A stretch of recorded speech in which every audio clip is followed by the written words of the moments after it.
Hi again, I'm continuing a sonnet a day inspired by Patrick Stewart's reading of a Shakespearean sonnet each day. I'm reading a gospel sonnet by Ralph Erskine.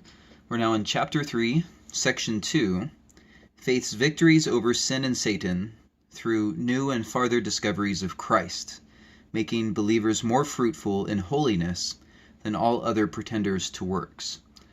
I hope you enjoy. The gospel path leads heavenward, hence the fray. Hell's power still push the bride the legal way.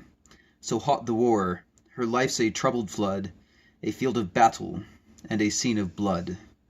But he that once commenced the work in her, whose working fingers drop the sweetest myrrh, will still advance it by alluring force, and from her ancient mate more clean divorce.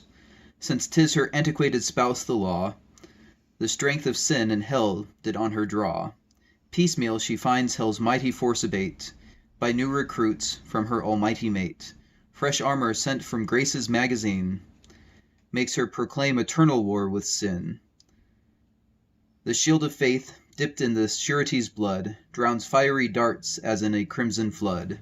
The captain's ruddy banner lifted high makes hell retire and all the furies fly. Yea, of his glory every recent glance makes sin decay and holiness advance.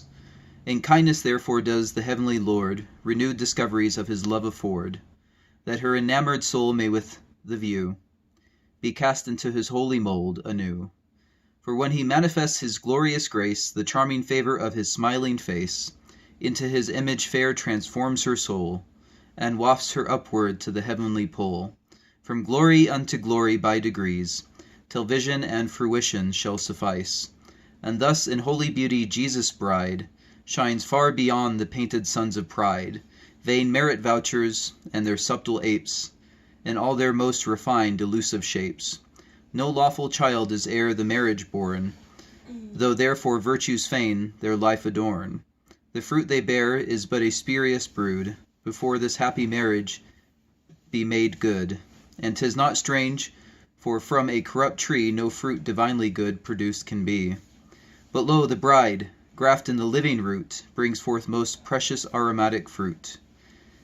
When her new heart and her new husband meet, her fruitful womb is like a heap of wheat, beset with fragrant lilies round about, all divine graces in a comely rout, burning within and shining bright without.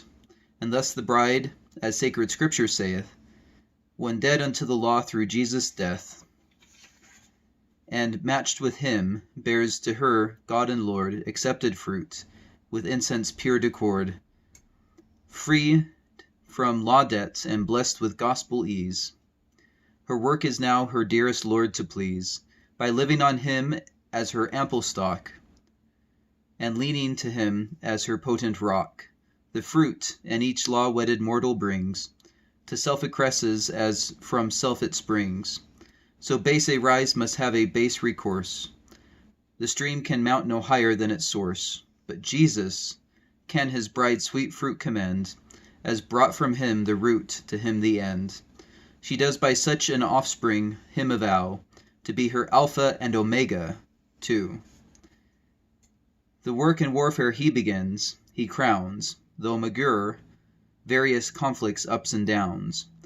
Thus through the darksome vale she makes her way, until the morning dawn of glory's day.